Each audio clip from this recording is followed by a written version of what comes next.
Hello and welcome back. This video is going to be a little hard to make for me, and it may be hard to watch for you, but I want to do this and I hope you take the time to watch it and share your comments. So many people come on here and watch all these videos and they see stories told through the eyes of reporters/journalists mainly. Well, I'm going to show you some of that as well as show you some told by victims' family members, by survivors, by random people who stepped in to help, as well as through first responders, 911 calls, police, fire, and from first-hand recordings and videos as things are happening. But one thing you will not see in this video is anything naming the man who decided to purchase a movie ticket to the premiere of the new Batman movie on July 20th, 2012. The man who decided to fake a phone call and leave out the emergency door that he propped open and go to his car that was parked right by there and grab the weapons he was going to use and then go back into the movie ironically as Batman, Christian Bale, was saying he wanted no violence, no guns. As this was playing on the huge theater screen, this person decided to throw several tear gas canisters into the theater while wearing a gas mask he had put on and then open fire. He didn't know anyone there. He wasn't angry at anyone. He wasn't targeting anyone in particular. He was just targeting anyone he could without a care in the world. Young, old, men, women, he didn't care. He just kept on hitting anyone he could. He went through several different weapons before exiting out the back door again. He was actually going to try and retrieve more ammunition, but instead ran into police. In the midst of all this chaos, thankfully a police officer ran into him and realized that what he was wearing was not official gear that they used, and he detained him. However, before he was detained, he managed to hit over 70 people and ended the lives of 12 of them. One of those 12 people was my cousin, John Larimer. He was in the Navy and was stationed out there doing cybersecurity stuff. He was so excited to be going to see the movie with several friends and his girlfriend Julia. This video will tell you a little bit more about him as well as the other 11 victims who tragically passed inside that theater, either protecting others around them or because of the fact that emergency responders couldn't get in there and they passed while waiting. Most passed fairly quickly, but some laid there and bled out. I want to be clear that in no way at all am I blaming anyone that night outside of the one person who did this. It was complete chaos and confusion. But I will say that there were a few things that occurred after the chaos died down that I think were a huge mistake. I will get into that in this video in a little bit. Nobody was prepared for something like this to happen. You will see and hear that in this video. Because of this incident, procedures were put into place as well as emergency personnel were trained how to handle this type of crime. There are a few reasons I am doing this video. One is to remember the crime. Another is to remember my cousin and the 11 others who perished that day. Another is to show you the true chaos and confusion that was happening as it happened. But the last reason is one of the most important reasons why. To bring attention back to what is should always be, and that is no notoriety to the person who committed this crime. No notoriety to anyone who commits these types of crimes. People that do mass shootings usually do it for their 15 minutes of fame because they don't care about their reputation or the damage they have caused. They only care about making headlines, and they are not embarrassed or remorseful for what they have done. They are proud. If you take that away, they get nothing but spending the rest of their lives in prison or on death row if they were sentenced to death. This is something I believe in and I have for most of my life. And although it had been discussed prior to this event, it never took off like it did after this one. These families fought hard and they still are to this day. They actually managed to get most of the media to not use his name. After a while, the only ones using his name was using it in the courtroom where they had to. They also fought successfully to not allow the autopsy photos to be made public, as well as photos showing the deceased inside the theater. You will see photos from the crime scene, however, since that wasn't part of this push. For a while, this particular crime died down some. As well as when a few that did still happen, The world stuck to minimizing the person responsible for the crimes to get any real notoriety, and this crime died down considerably. Unfortunately, it did not die down for good. I am hoping by bringing it back up again, it might help to make it happen again. As you listen to this video, imagine having a family member there that night and how you would feel. Imagine how you would feel if that member was not just injured, but passed away from the wounds. And then imagine seeing the person who did that all over the news and talked about nonstop as they are smiling, uncaring, cold as ice. Then imagine being in a position to try and not allow that anymore. To you, to your family, to your friends, to anyone at all, if people would just stop saying the responsible party's name. Take away that 15 minutes of fame, and not all will stop, but so many will. I know, because it did for a while. But as time went on, people forgot. Every time there is a mass incident, the common quote is never forget. That is the most accurate quote ever used. Never forget the crime, never forget the victims, never forget the survivors, but also never forget to not mention the responsible parties' names. It's not hard to do, but we must all come together and not say it for it to really matter. So, to anyone watching this video, please stop using the criminal's name. And by that I mean the ones who do mass casualty crimes like this, and ones in schools, workplaces, concerts, airports. The list can go on for a while. We all should come together and say enough is enough. Again, just put your mind into thinking, what if this was a member of your family? Like I stated in the first part, this is not going to be easy to watch or listen to you, but I hope you will be able to, and for those that can't, trust me, I understand. This is in memory of the 12 victims, technically 13 because an unborn baby passed away, as well as to the over 70 individuals who were injured. Never forget them. Michaela C. Medek, 23. John T. Larimer, 27. Alex M. Sullivan, 27. Alexander J. Boyk, 18. Gordon W. Cowden, 51. Alexander C. Teves, 24. Matthew R. McQuinn, 27. Jonathan T. Blunk, 26. Jesse E. Childress, 29. Jessica N. Gowie, 24. Rebecca N. Wingo, 32. Veronica Moser Sullivan, 6. May you all continue to rest in peace and know that you are not forgotten.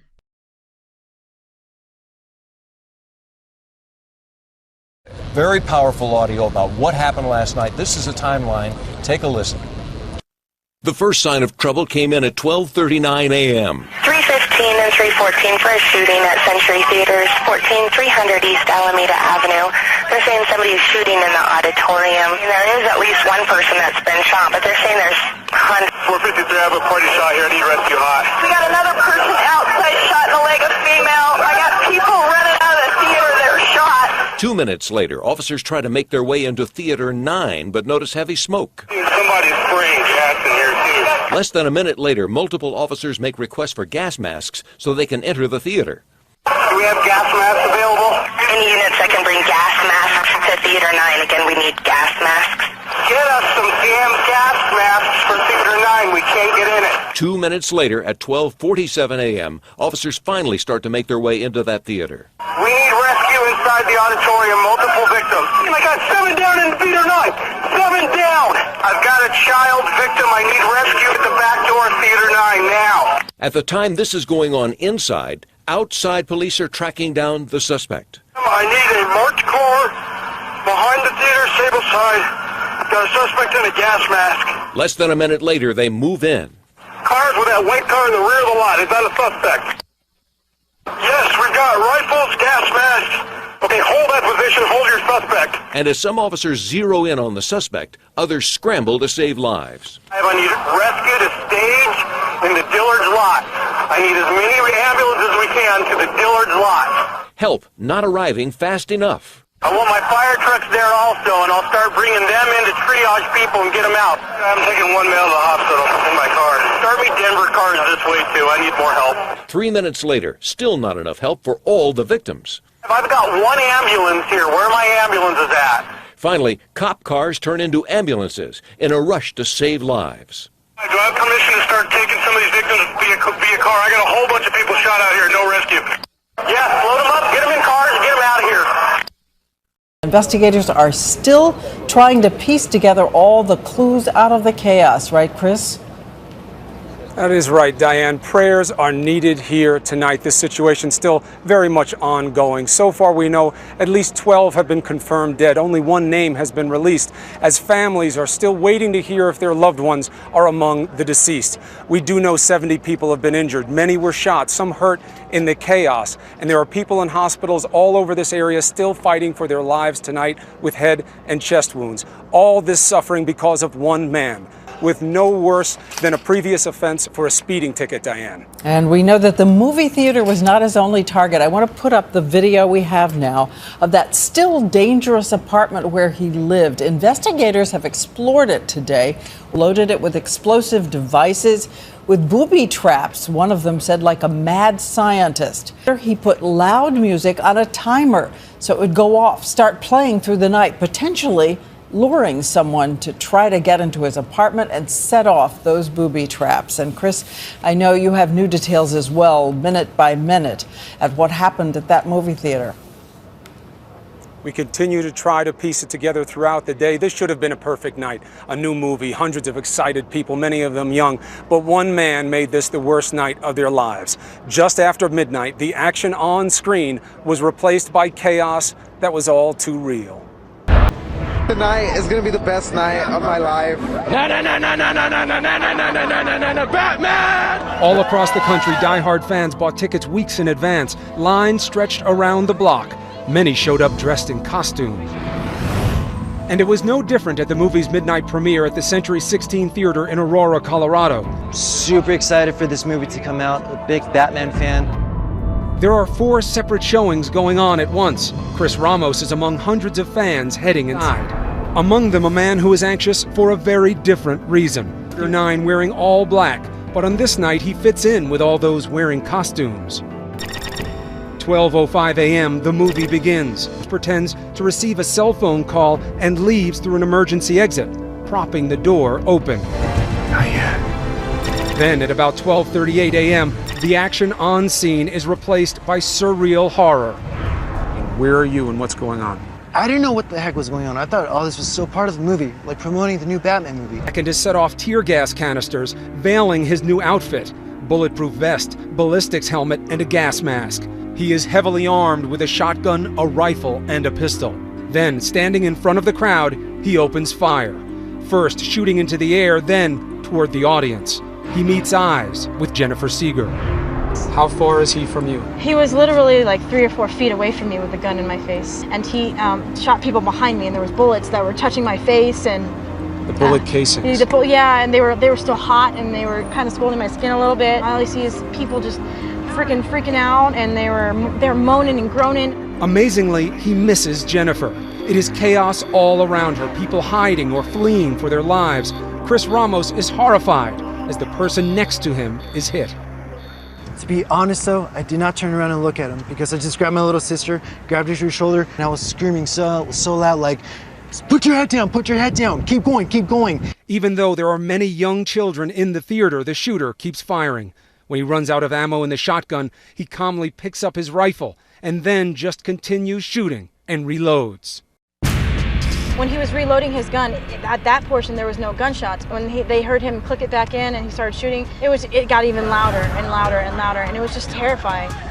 Did it seem that he was aiming at anyone in particular? No, he had no agenda. He was just shooting people. Anybody that got up, that was trying to escape, he would shoot it. Man, girl, boy, child, it didn't matter. He didn't have any shame. He was just killing everybody. The homeboy got shot, man. 315 and 314 for a shooting at Century Theaters, 14300 East Alameda Avenue. They're saying somebody's shooting in the auditorium. 12:39 a.m., hundreds of 911 calls are flooding the Aurora Police Department. By 12:41, officers are on the scene. Inside, it seems like an eternity. The shooting lasted probably for about a minute or two. But for the people that were in there, it felt like it was a lot longer than that, for 10 minutes or 15 minutes. But it was just horrific. I need a marked car behind the theater, Sable side, The suspect in a gas mask. Into the rear parking lot, police are waiting and apprehend the one-time science student turned psycho. He had his hair painted red. He said he was the Joker, obviously the, quote, enemy of Batman.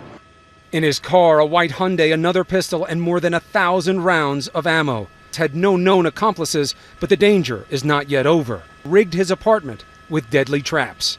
Our investigation determined that his apartment is booby-trapped with various incendiary and chemical devices and apparent tripwires. Police evacuate the surrounding area and conduct a painstaking effort to secure the apartment. Back inside the theater, rescuers have found a gruesome scene. Bodies everywhere, the injured crying out for help. I got 7 down in theater 9. 7 down. I've got a child victim. I need rescue at the back door of theater 9 now. The toll taken by this shooting is horrific. There are 70 casualties with at least 12 killed. The wounded taken to area hospitals, many still in critical condition. As word of the shooting spreads, desperate friends and relatives arrive at the scene for word on their loved ones. What's happening? Oh my God. There is an online explosion on Twitter. 2 friends lost tonight, in tears right now. Come on, Emily, please tell me you weren't in that theater. Please. As for the survivors, they are only beginning to cope with the memories of a random, senseless act. How do you deal with the fact that you survived? What does it mean to you? The world. It's a blessing. It's really, I'm never going to be the same ever again. I can assure you nobody is ever going to be the same ever again. All of these survivors now united by 2 things, Diane. One, that mixture of happiness and frustration that they made it out, and questions about the man who did this to them. He was apprehended with 3 weapons in the car, and 1 was left at the scene inside the theater. The weapons are as follow: an AR-15 assault rifle, a Remington 870 shotgun, 12-gauge shotgun, and a .40 caliber Glock handgun. We believe those 3 weapons were used in the scene, and another .40 caliber Glock handgun was found in the car. In the chaos and the danger, these are the ones we call the first responders, and it is their job. But sometimes the ones who really respond first, we call them heroes, and they are harder to explain. This young woman hugging the president, she is Stephanie Davies, and she is one of those heroes. That night, when it was still happening inside, and her friend Allie Young had been shot in the neck and was on the ground, Stephanie could have run to the street to save her own life. Instead, she stayed inside and saved her friends. Stephanie, 21 years old, applied pressure the entire time while the gunman was still shooting. We both survived, which is more than I could have asked. And it's something that we'll grow through together. Yeah. She puts her fingers over there, and then everyone's like running out. The next thing I know, she's telling me to stay down. She's like, Allie, just stay down, just stay down. I was like, Steph, I can't breathe. Do something. She's like, just stay down and be quiet. I just peeked up, and I see him up there, and I'm hearing him yell at people, and then you just hear the rounds going off, just boom, boom, boom, boom. That's all I could hear was the rounds. There were others that night. 4 men who had no connection to one another, all had the same instinct to put themselves between the gunman and the women they brought with them just for a night at the movies. All 4 died, saving another life. He was just a hero to me and to so many other people way before that awful night. One, Alex Teves, was 24 and had just finished at the University of Denver. He pushed his girlfriend Amanda to the floor, but he was shot before he could get down.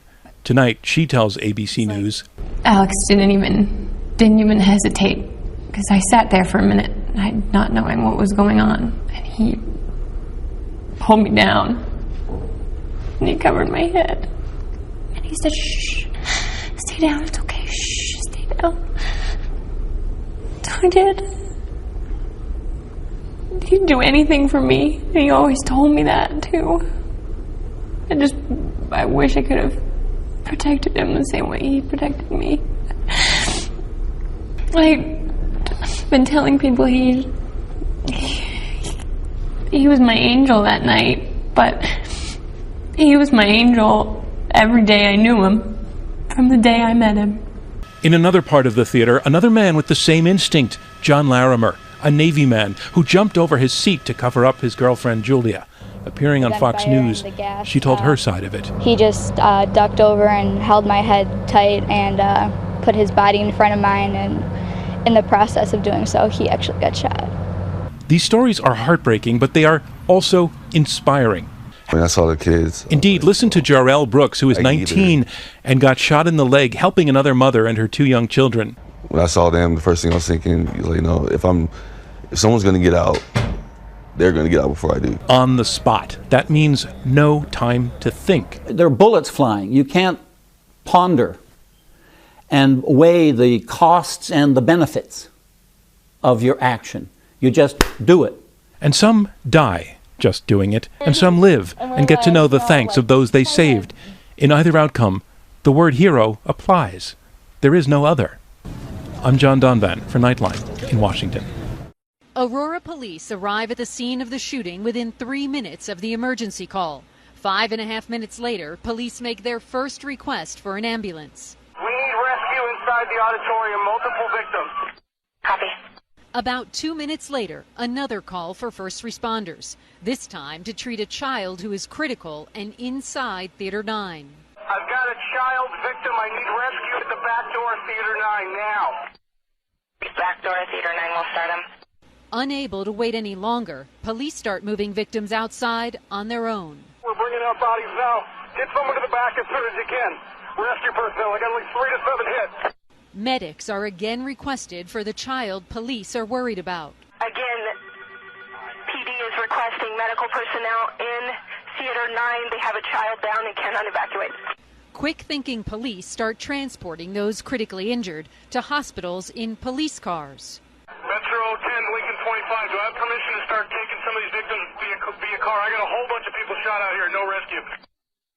Yes, load them up, get them in cars, get them out of here. At this point, more than 5 minutes have passed since the first request for paramedics to treat the critically injured child inside Theater 9. Still no first responders. Another plea for help from police. We have one. We cannot move in Theater 9. Get an ambulance crew in here as soon as they're available. The Aurora Fire Department's first responders are on the scene just 5 minutes after the shooting. But for far too long, they are blocked from getting to the theater and those most critical by those less injured. A sea of wounded victims streaming into the parking lot stops paramedics in their tracks, leaving the most critical patients at the theater untreated. Aurora Fire Captain Al Robnett wouldn't go on camera with us, but told the Denver Post, quote, "They were overwhelmed with patients. Patients were running towards them. They were covered with blood. We cannot move past a patient to get to another patient." Remember the child police say is in desperate need of a medic? Another request for help goes out. PD is again requesting emergent medical to the back of the theater. I copy that. I'm just trying to get things under control here. And another. Sir, I apologize again. PD is asking for emergent medical to the back of the theater. I believe that they have another party inside Theater 9 that they can't evacuate, which is the child, but they have 10 parties down behind the theater, is what they're saying. At this point, they are about 20 minutes into the shooting chaos. Still, no rescue teams on site at Theater 9. Emma Goose managed to escape the theater. She told Anderson Cooper about one critical victim she saw wandering the parking lot untreated. He was asking for help and no one would stop to help him, and I thought, well, I have to at least talk to him. I'm not trained in paramedics at all, but I should talk to him. And I went over and he had been hit in the head.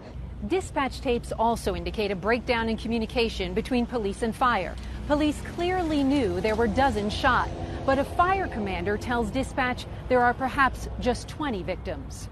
Do we have an approximate patient count at all? I'm just trying to sort out right now. I'm hearing 10 here, 4 here. I'm going to go with 20 for right now. Let's just go with 20 people until we get this verified. 22 minutes into this, rescue teams and the fire department are still clearly overwhelmed. We have 9 shots. If we can get any ambulances to stage unstable, we can get them over to the ambos. Okay.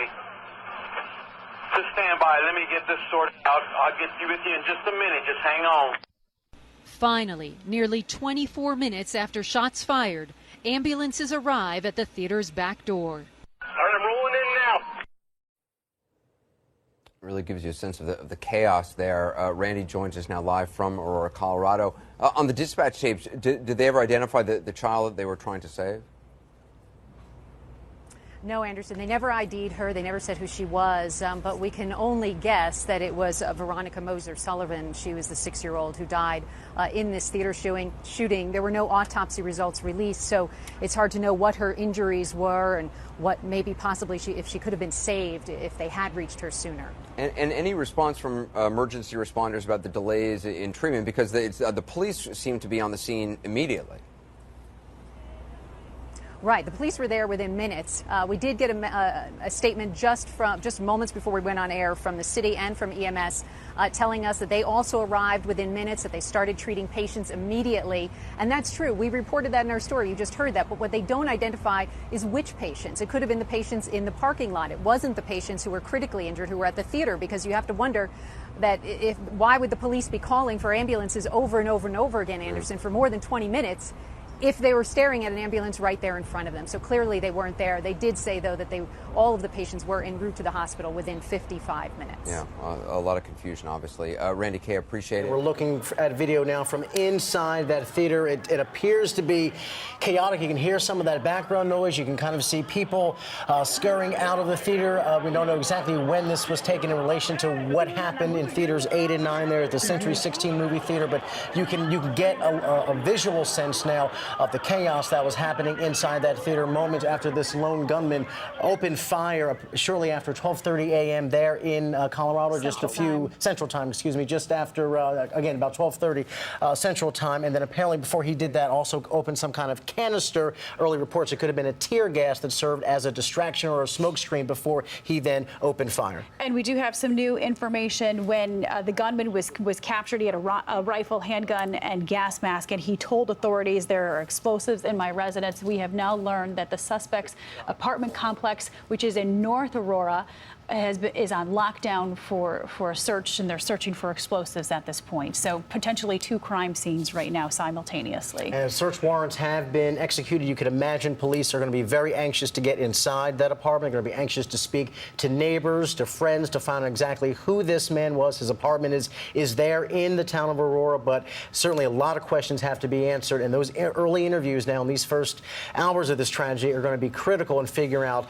who this guy was, what could possibly have motivated him to do that. According to Pierre Thomas, our justice correspondent, there is not, I repeat, not a link to any radical radical terrorist groups right now. They're going to investigate whether there's perhaps a link to some domestic groups. And this does fulfill a fear that I know we have all had as Americans, that we've reported on extensively here at ABC News, and that is the growing proliferation of lone wolf terrorists in this country. And we could be looking at another example of that. But again, lots of questions. You can imagine what, besides those alleged explosives, what was in that apartment, and then what did his neighbors, friends, classmates, whoever possibly know. A massive effort, 250 local officers from across Metro, as Clayton Sandell, who's going to join us again. Clayton, 100 FBI agents. Anything else additionally that you're learning right now, Clayton? No, just to take you through the timeline, this happened just after 12:30. The movie here, Batman, had just gotten underway. 12:30 Central Time. On local radio, talked about that there was a scene in the movie where there was a lot of shooting, a lot of explosions, and apparently that is when all of this started to happen. A gunman appeared at the front of one of the theaters. He threw some type of canister, which started releasing some kind of gas. Witnesses reported hearing a hissing by police officers who apparently were able to respond rather quickly.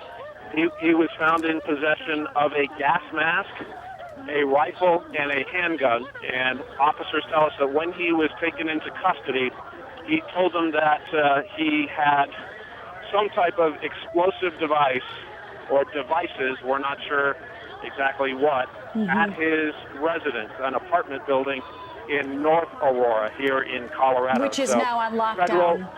Federal and local law enforcement are now en route there to evacuate the apartment building and try and figure out what they have at that scene.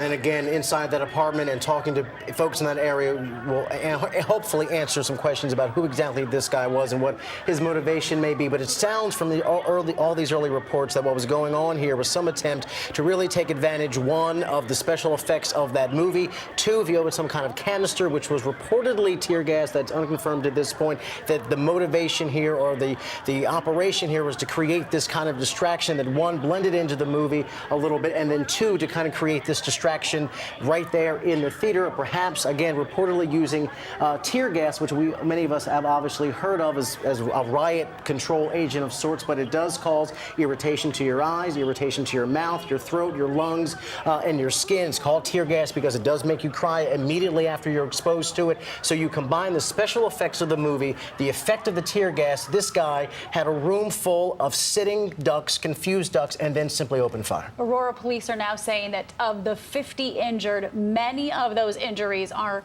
severe. So we have 14 confirmed dead, 10 died inside the theater, 40 passed away at local hospitals. And of the 50 injured, according to the local authorities out there in Aurora, many of those injuries are severe. So one gunman just inflicting a lot of depravity out there in Aurora, Colorado. And as you can imagine, we do have a team of...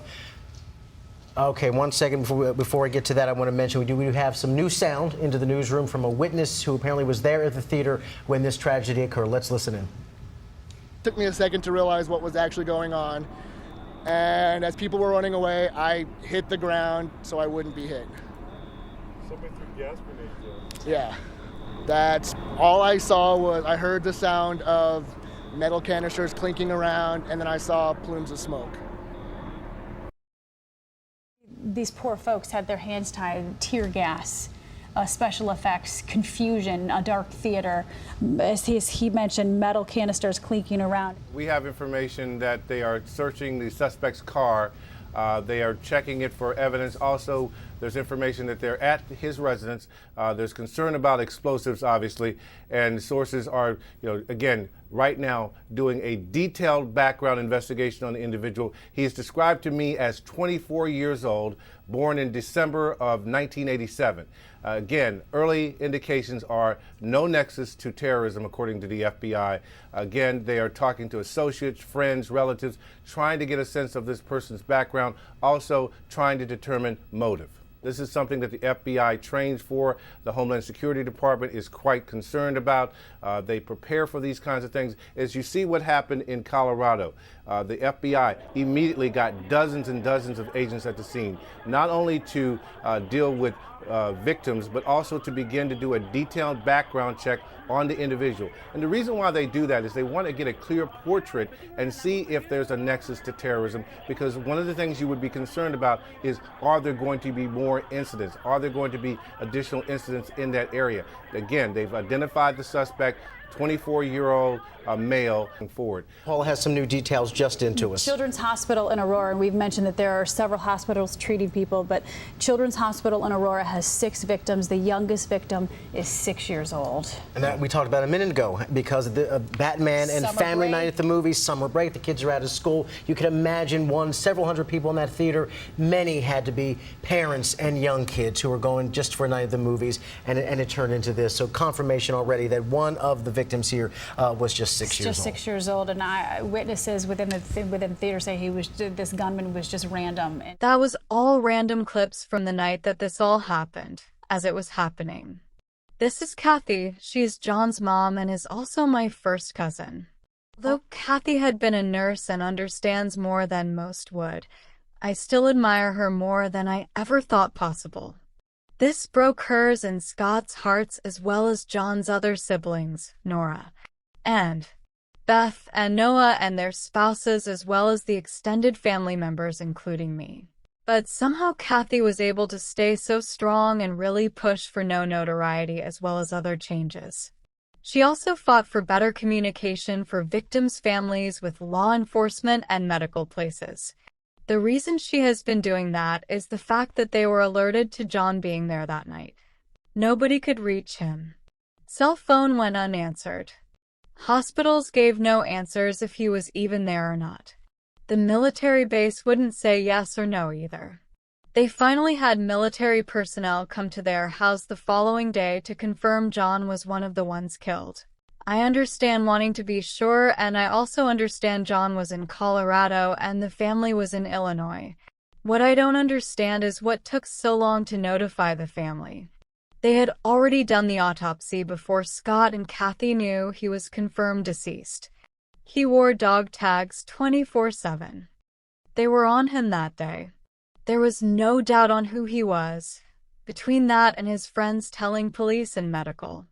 Scott and Kathy were notified many hours later, and get this, after they had already done an autopsy on him. How wrong was that? Again, here is my cousin Kathy talking, and then I will show you the video of him coming home from O'Hare Airport to Crystal Lake. After this, I will be playing the 911 recordings from the night/day of this all happening, but I wanted to put this in first so you can hopefully watch it in case you can't listen to the 911 recordings and need to leave. John enlisted in the Navy. He was 26 when he went in. Graduated from high school, and then college. Didn't quite know what he wanted to do with his college degrees. And he always joked about someday running for president, and a military background would look good on his political resume. But he did go into the Navy.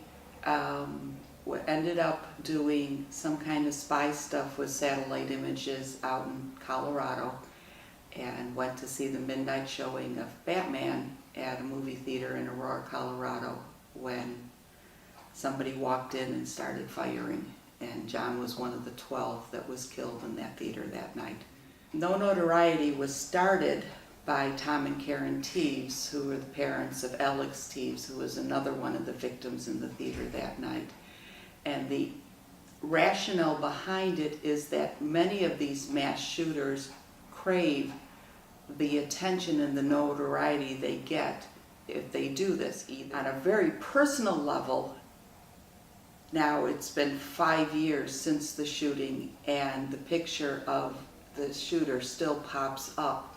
And purely personally, it hurts. It's like getting punched in the gut every time you see that picture pop up. It's almost like they, in my opinion, they lose the right to be called a name because they've lost some of their humanity by killing. So do they deserve that? I just think, so that's what I do, is I write to media, through email, letters, phone calls, just say, hey, there's a better way to do this, and you should be trying hard to prevent the next thing from happening by limiting what you do now.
East Alameda Avenue.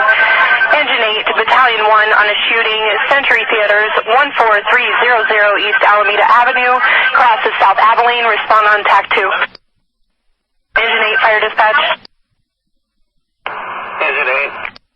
Engine 8, Battalion 1 and Medic 109. PD is requesting you at Expo and Stable. I still do not have a request entry. We just are having units get into the scene now.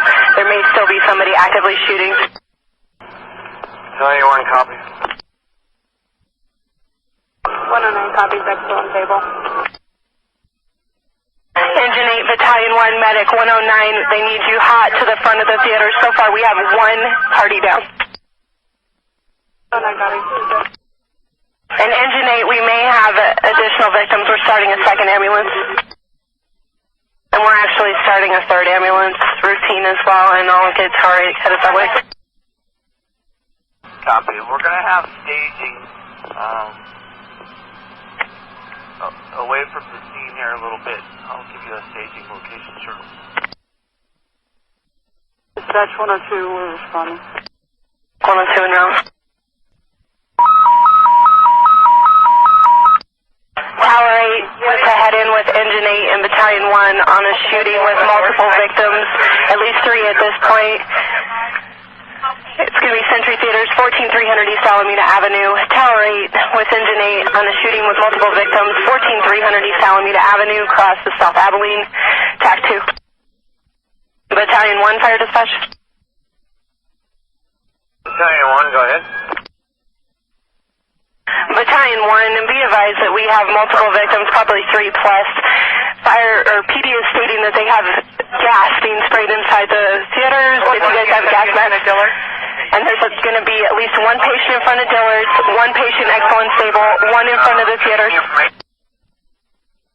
Battalion 1, sorry about that. We have multiple victims, probably at least 4 now. One is going to be in front of Dillard's, one in front of the theaters, one at Expo and Staple, and they have a gas being sprayed inside the theaters. You're going to need gas masks.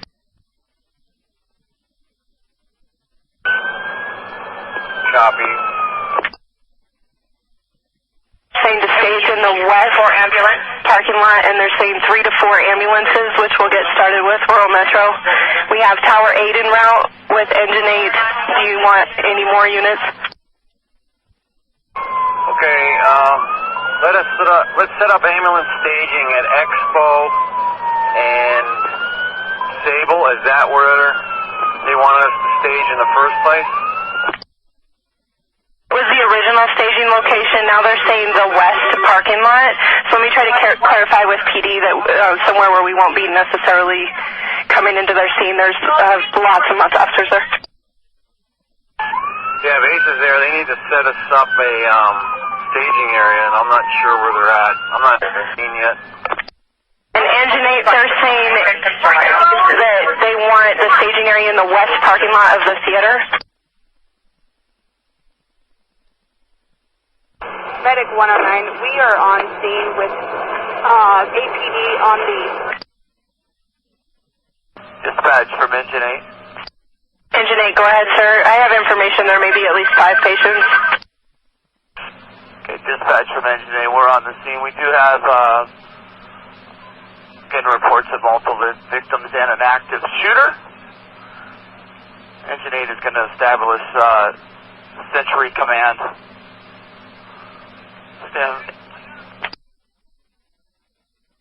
Engine 8, copy. Per PD, they're saying they're taking the victims to the north end of the theater, and Engine 8 is in command.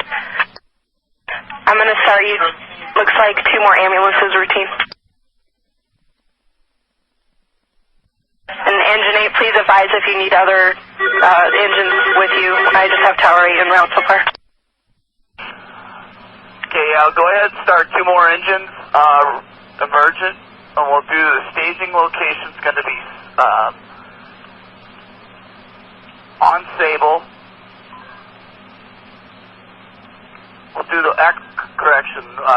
we'll do the west parking lot of the mall, or the east parking lot of the mall, adjacent to Dillard's. Okay, and Engine 8, they're saying that they have a party on the east side of the theater that they can't get to. They need an ambulance. He's shot in the back, and multiple parties inside the theater. And Engine 8, I copy. I can start. It looks like you have 4 ambulances started. PD is requesting as many ambulances as possible to Dillard's. How many ambulances do you want? And I'll start 2 more engines. 105 on scene, west parking lot. Medic 105 on scene. Engine 8 and any unit on scene at Century Theaters. PD is requesting you to Dillard's. Again, to Dillard's at the mall. They're taking all victims to Dillard's. Tower 8, Battalion 1. Battalion 1, Tower 8's on scene with APD. We're down at the Expo and Sable. He's got a victim in the car. We're going to go ahead and take that right now. Yeah, I got one down here at Center Point and Sable. Any way you can split your crew and send some people up here to Center Point and Sable. Copy, we're going to get out of the rig and triage this one out, and then I'll try to make my way up north to you. Dispatch Medic 109. 109. Who's command here? Medic 109, I'm sorry, repeat. Who is command here? They're saying, I believe the Dillard's parking lot. Engine 8 is in command. Engine 8, Medic 109. This is Century Command, go ahead. LC, I'm down here north of the Century Theaters. I've got a GSW 18 female to the leg. Hey, Medic 109 from Century Command. We're on the northwest corner of the theater. We're kind of starting a treatment center here. We have multiple victims right here at our engine. Okay, my patient is stable right now. I'm going to get her loaded up and get going.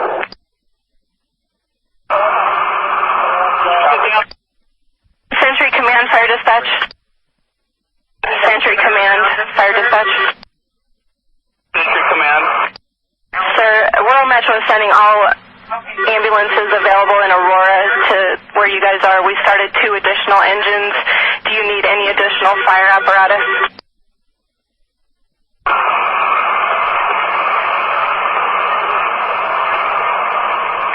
That's affirmative. Give me 2 more additional engines at this point. And I'm going to want them on the northwest corner of Century 16 at this point. Break, Central Command 102. 102. Yes, sir, we're over just to the north of Dillard's. Is there a way...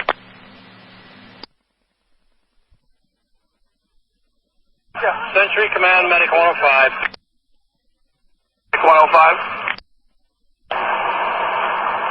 Fire Dispatch from Tower 8. We're down at Sable and Expo. I need an ambulance for a GSW to abdomen, arms, and legs. If you have anyone to spare. Command from 8.4. Command, go ahead. We have, on the northeast corner, we have 4 reds. We have PD bringing out additional victims out the back here. I need another AFD unit at least, and 2 ambulances over here right away. Agent 84 from command. Are you on the northeast corner of the building, that exit? Copy, northeast corner. They just brought another red over to me, so now I have 5 reds, and they're bringing additional people to this corner. Command, copy. Command. Century Command, Medic 105. Command, go ahead. The PD is requesting as many medical personnel as possible to the Dillards to assist with patients there as well. We have 2 additional engines en route, engine 5, and then we also have a child down outside Theater 9. Okay, command, copy. Break. inbound to Century Theaters from command. Man, this is Engine 4. We're at Mississippi and Abilene. Okay, Engine 4, you're going to be Dillard's. I want to division you, and you're going to be Dillard's division. You respond to Dillard's, please. Central Command 102. We have a patient that we've just been stopped by at Center Point Stable right here that's laying on the back of a pickup truck. Do you want us to take that or go over to your staging area? I got one right here. Okay, ambulance calling command. Who is that? It's Medic 102. Medic 102, we have a kid that's shot in the neck / face at Sable and Center Point Drive, and we're right here trying to get there. Do you want us to stay here and take this patient? Ambulance. Who is this again? 102. Car dispatch 101 on scene. 101, copy on scene. Break. Century Command, Fire Dispatch. PD is saying they cannot evacuate the patient that's in Theater 9. They need medical personnel. Copy. Command, Medic 101. We're right in front of the theater with 105. We've got a patient down here. Do you want us to take that one?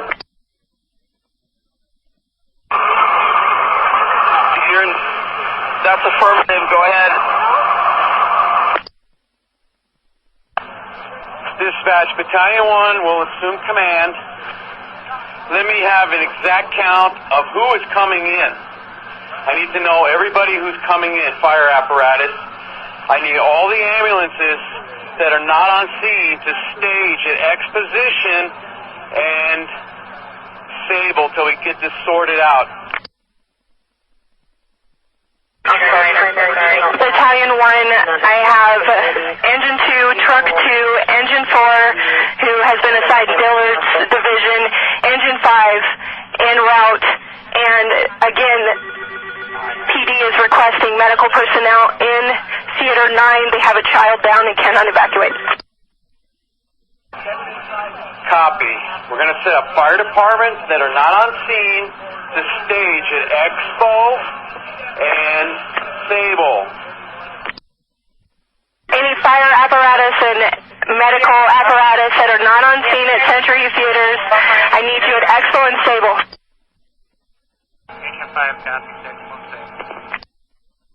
Command, Truck 2 is on scene. Stage Expo and Sable. Sorry, copy. And PD is advising there are 10 people down outside of behind the theater, Theater 9. Dispatch, command copies. Engine 4, this is Century Command. Break. Medic 102 stage, exposition and Sable. Command from Tower A, we've got one patient right now in the back of the ambulance and we're coming into the scene. Do you want us at the Dillard's or do you want us at the theater? Okay, I need you to go to Dillard's. Engine 4, break. Are you on scene? Engine 4, Century Command. Is showing on scene, sir. Okay, Tower 8, Engine 4, you guys are going to become Dillard's Division. I need you guys to let me know how many ambulances you have. Dispatch, I need all ambulances that they're sending to stage at exposition. Let's put them one block east on Sable. Keep the fire equipment separate. And I'm going to have Engine 4 be in charge of that division. Engine 8, at this time, will be in charge of Century Division. Copy, sir. I did advise Rural Metro, Expo and Sable. I'll let them know one block east. And PD is again requesting emergent medical to the back of the theater. I copy that. I'm just trying to get things under control here. I copy, and again, they're still asking for additional medical in Theater 9. Truck 2, what is your location? Man, from Truck 2, we can take the theater, and the Theater 9 is light. come up here. All fire apparatus that's coming to Century, I need you guys to come in off of the west side of these Century theaters where Engine 8 is. Engine 8 will be this division, Engine 8.1. Command, Dillard, man. Go ahead. I've got 2 reds over here where 105 is. It's right in front of Dillard's, in between Dillard's and the front of the theater. If I could get an ambulance whenever you get a chance. Copy. Just run that division. So far I have you in charge of Dillard's division with Tower 8. Just let me know what resources you need, and we'll go from there. Century Command, fire dispatch. Go ahead. Sir, I apologize again. PD is asking for emergent medical to the back of the theater. They aren't on scene to provide security for you guys. Copy. I have truck 2 coming around here to help Engine 8. I copy, sir. I believe that they have another party inside Theater 9 that they can't evacuate, which is the child, but they have 10 parties down behind the theater, is what they're saying. Copy. Will you go ahead and activate the EM system? We're going to need to know exactly how many beds how many beds these hospitals can take. Do we have an approximate patient count at all?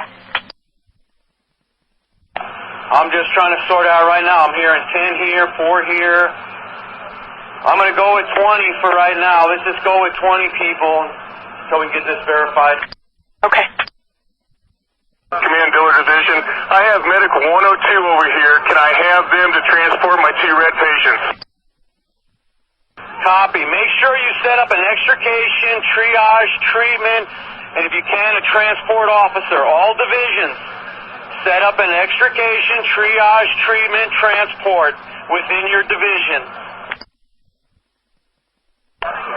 Dillard Division copies. Engine 5's on scene, stable, not quite to exposition. Command, we're right behind the theater. We just had a police officer run up to us that has 9 patients behind the theater here. This would be on the east side of the theater. Do you want us to stay here, or do you want us to go with the police officer? Medic 103, truck A, I'm going to be following you, I guess, to the east side of the theater. Medic 103 confirming you're going to the east side of the theater. Safe from Mary PD. Command, Engine 2 arriving on scene. Engine 2, I need you to report to the West Division, otherwise known as Century, and report to Engine 8. He'll have an assignment for you. You need to come in on the west side by Engine 8. Just park your rig out in the parking lot and bring your crew and all your kits. Copy. We're trying to thread through PD cars. In Century Command, did you copy Engine 5? He's flagged down by an officer on the east side of the theater there. Copy. And he didn't know if you wanted him to stay there or continue on to Dillard's. Command, Engine 5.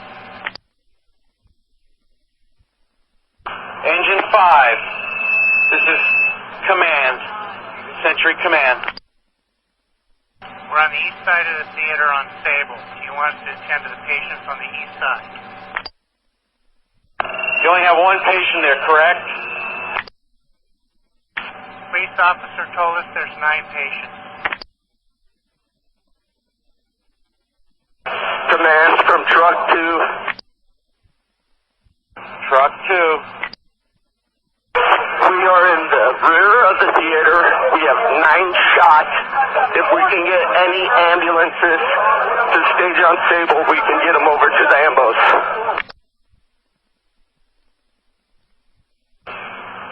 Okay. Just stand by. Let me get this sorted out. I'll get you with you in just a minute. Just hang on. Dispatch, Century Command. Go ahead, sir. We have any other chief responding? That's Negative, sir. Do you want me to start another chief? Yeah, I need Chief 7 here, please. Copy. All right, Truck 2. I want you to join up with Engine 5. I'm just going to make you Sable Division. All units on C, we're going to have 3 divisions. Sentry, which is going to be here with Engine 8. Sable Division, which will be Truck 2 and Engine 5. And right now we have Tower A and Engine 4 working Dillard's Division. Please form an extrication/triage treatment transport area within your division. We're going to start there until we get more resources. Sentry Command, Fire Dispatch. Dispatch, just to avoid confusion, just call me Aurora Mall Command from this point on out. Copy, sir. The lieutenant with the police department is requesting to meet you face-to-face in front of the theater, and we're starting Chief 7. Copy.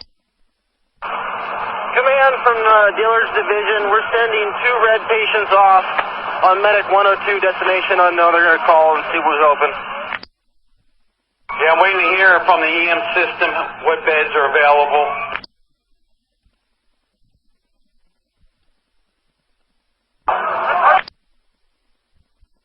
Command, Truck 2. FYI, right now we're loading patients in the back of PD cars, getting them transported. Any ambos we can get would be nice. Break 106. Truck 2, where do you need us? Truck 2, Medic 106, where do you guys need us for a patient? Dispatch, how many ambulances? This is Command, Aurora Mall Command. How many ambulances do I have? And I need to have them all go to staging because we have people jumping in and out. I'm not sure anybody even is. To be honest with you, sir, I don't know an exact count of the ambulances. They did just advise me that they are sending 2 more Pride Mark Emergent, and we have every unit that's available in the city of Aurora. Okay, I need them to go to Sable. Can they send a supervisor? I want one of their supervisors to be in charge of that transport area over there at Expo and Sable so we can get a handle on ambulances, have them staged, and then I can start sending them into each division.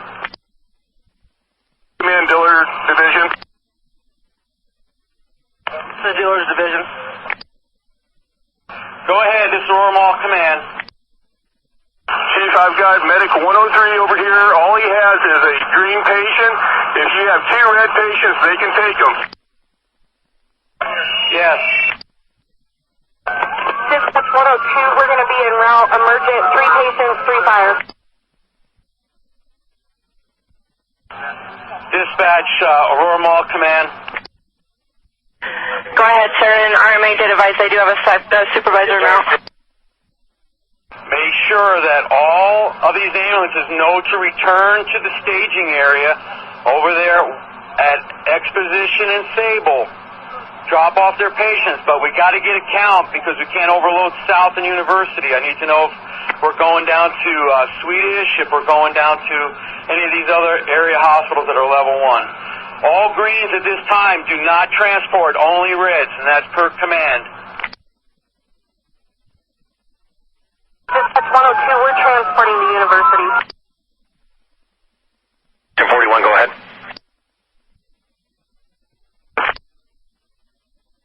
Dillard's Division. Do you have an assignment for 103 that can take 2 red patients? Yes, I need them to come over to Century Division over here, just on the west side of the theaters. Command, this is East Division. Go ahead, East Division. We have transported 7 patients. We're on our 8th patient. And also just talked to police officer who says we may have a number of people dead inside the theater. Okay, if they're dead, just leave them. We're in a mass casualty situation at this time. Please make sure that you guys set up some kind of transport officer over there that can contact the hospitals so we don't overload one.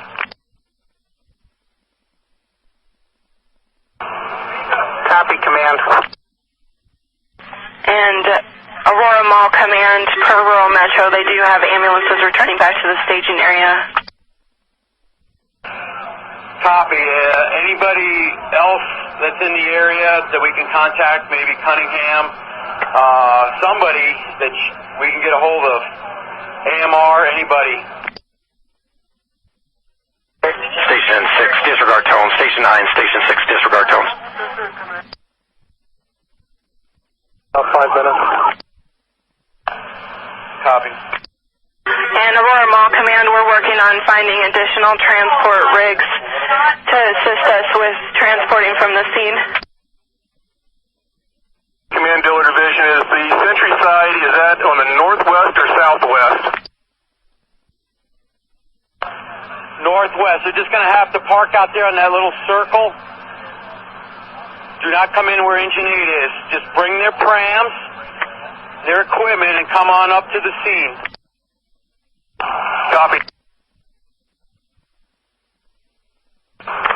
Medic 402 to command. Go ahead.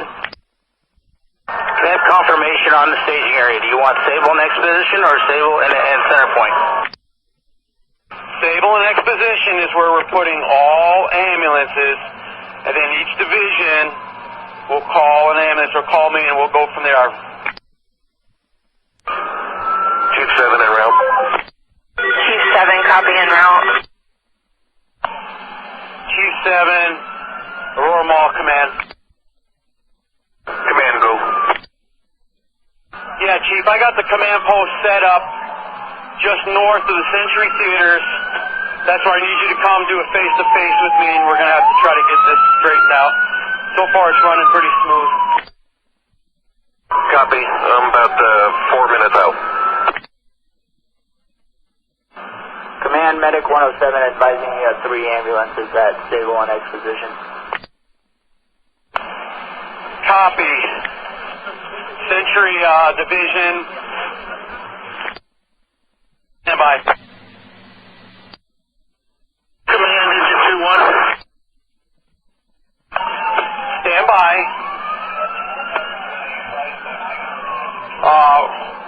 Ambulance staging. This is Medic 402 and ambulance staging. Go ahead, sir. Is there any kind of supervisor there yet? Be me, sir. That would be me. Okay, I need you to send me 3 ambulances to the north side. Come into the mall area to the north side and report to Century Division. They need 3 ambulances. Okay, copy. 3 ambulances, north side, Century Division. They are on their way. Aurora Mall Command, Engine 7 on scene. We can help out where you need. Just stay in staging for right now at Expo and Sable, and I'll give you directions here in a minute.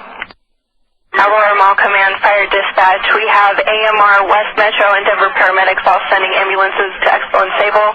PD is requesting you to the front of the theater to meet with the lieutenant.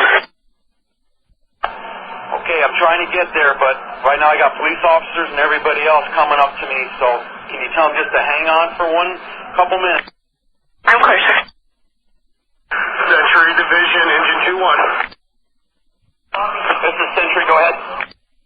You need any more assistance out there? Otherwise, we're going to bump down help truck 2.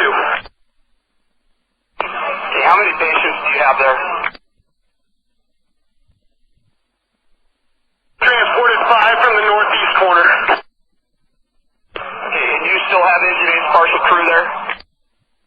Affirm. If you can take your crew personnel with you that are there with you, take them to bump down and send the Engine 8 crew back up to me, please. Century Command 101 on scene, northwest corner.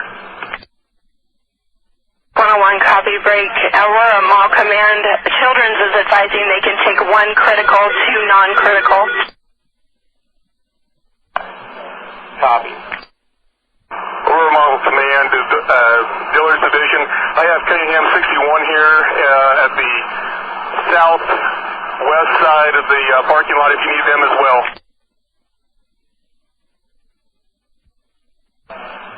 Okay, you're taking Cunningham over into your division, is that what I'm hearing?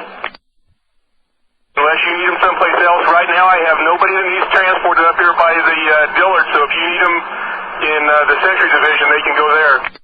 Dillard's Division, fire dispatch breaking in. Littleton PD is out with a 15-year-old female with difficulty breathing by the Dillards. You look for a Dillard or a Littleton police officer. He needs medical.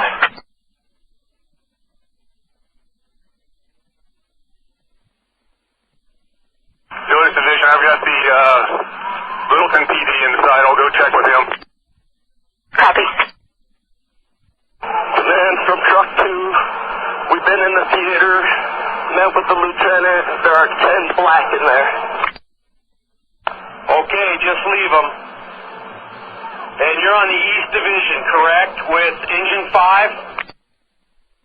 Copy. We were in the rear of the structure. We have all patients transported from the rear.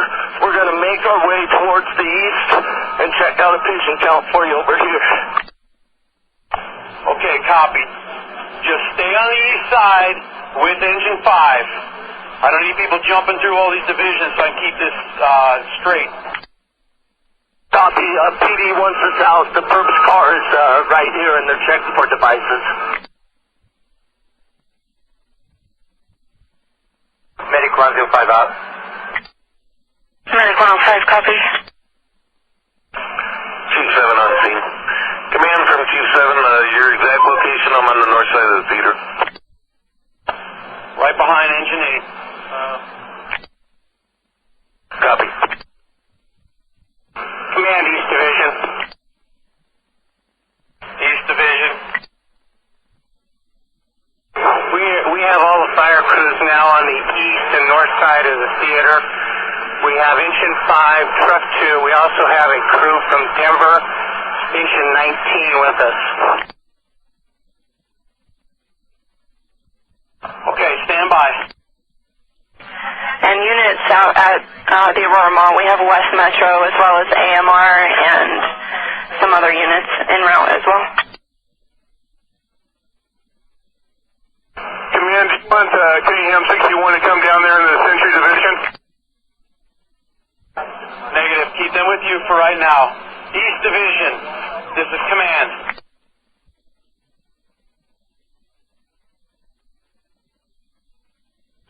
East Division,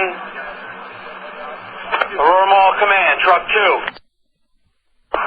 This is Engine 5. I'm East Command. Go ahead. I need you to evacuate that entire east side. Move all civilians, all fire apparatus, move them down to Alameda. There may be some kind of secondary device. So I want the whole East Division to relocate to Alameda and Sable. Break Medic 103 is going to be emergent. 3 patients to DG. Medic 103, emergent, 3 patients to DG. Break Engine 5, fire dispatch. Did you copy? Command last. Engine 5 copies. We're already located to the north side of the theaters here. The police are the ones that notified us of the vehicle. Okay, I need you guys, like I said, I just talked to one of their supervisors here. I need you to clear that area, and in case we have some kind of explosive device. Copy, Command. We're in contact with the police here. Aurora Command, this is Buckley Engine 1.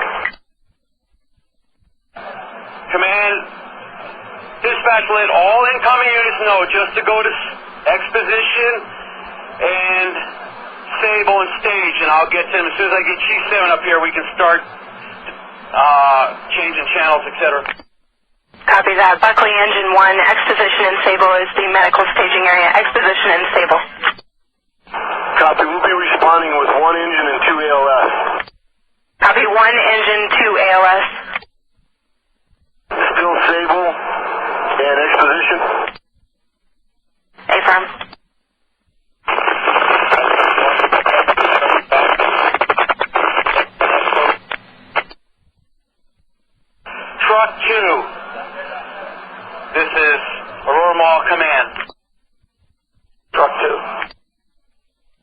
guys available for another assignment? Let me gather all my personnel. Give me 1 minute. Okay, once you get them gathered, I need you to come to the front of the theaters. Go with PD. They need you guys for ventilation, and they have another assignment for you. So I'm going to assign you to the front of the theaters. Truck 2, copy that. We'll be going to the front for ventilation and to meet with PD.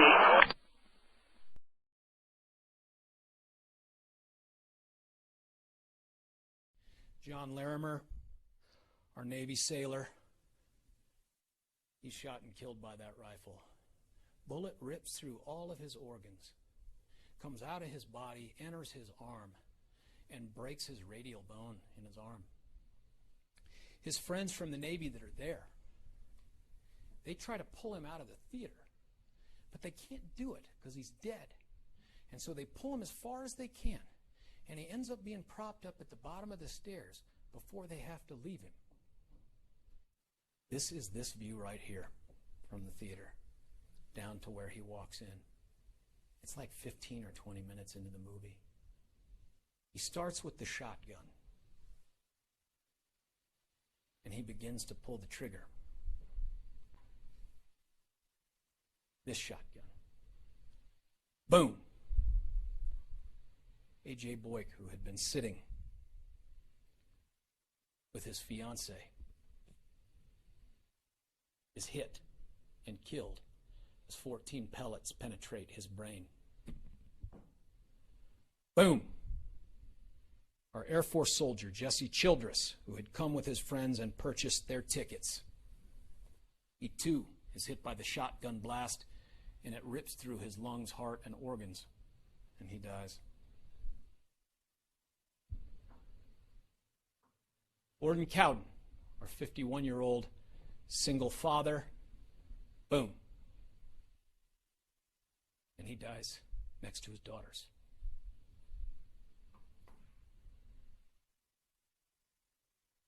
Rebecca Wingo, 32, single mom of 2 girls. Boom. But she gets hit with the shotgun, and when he puts the shotgun down and goes to the rifle, she gets hit with the rifle as well. Jessica Gawi, our would-be reporter. I don't have a picture to show of her right now because she gets taken out of the theater. And that's one you should only have to see once.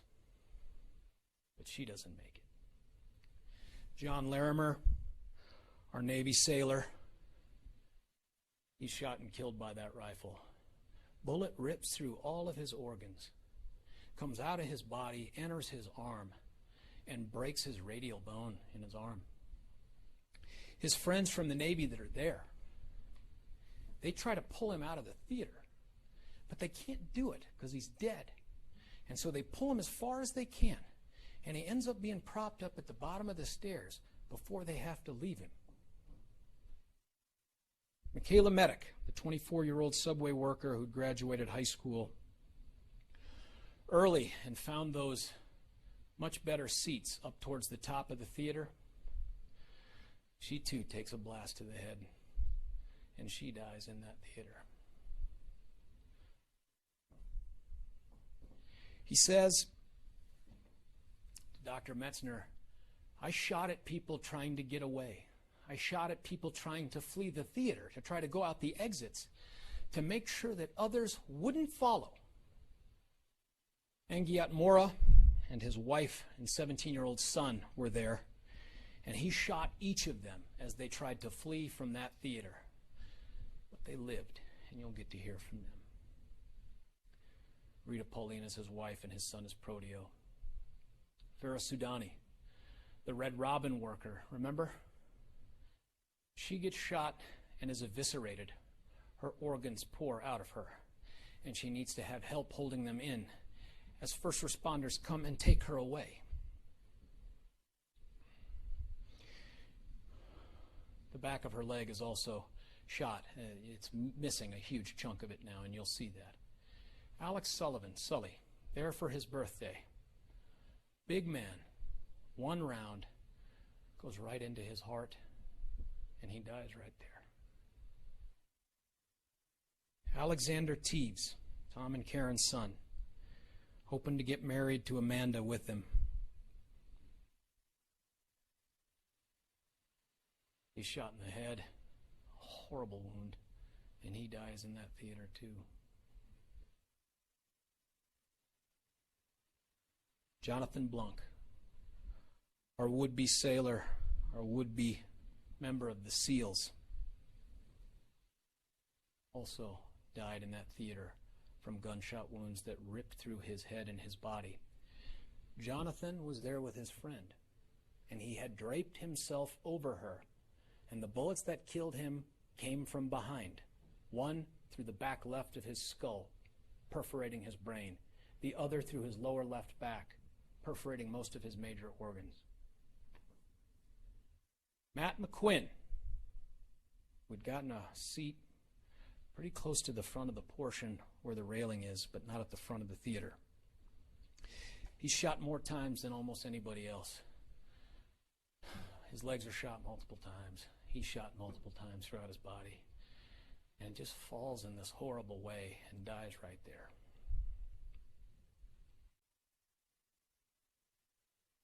Caleb Medley. Caleb Medley, our aspiring comedian. Caleb Medley is shot in the face, and he loses his eye, and there's blood pouring out of his head. And his 9-month pregnant wife thinks he's dying. She takes a cup of water, and she pours it on his face during a lull in the fighting to try to help him. When the first responders get there, they grab her and say, "We gotta go, we gotta go." She thinks he's dead or dying. She kisses him on the head, and she says, "I will raise our son." She ends up going to the hospital to deliver the baby that day, and 2 floors above her, he's having life-saving brain surgery. You'll see Caleb tomorrow. Aiden Avila Arredondo came to the theater with, I believe, a wife and other members of his church. His wife was the one that left those flip-flops by the AR-15 you saw at the door. He got shot in the leg. He didn't just lose the flip-flop. They would end up having to take the foot as well. But then our third providential act, that assault rifle jams. 65 rounds into a 100-round drum, it jams. And you can see the drum on the right. And he can't fix it. It is chaos around him, death, people fleeing, and he walks to go down the hallway in the theater to find the light so that he can work on the jam, but he can't. So he drops the 100-round magazine, and he tries to use one of his 40-round magazines, but he still can't clear the jam. So he dumps the AR-15 outside, having left unfired 218 additional rounds that he'd brought.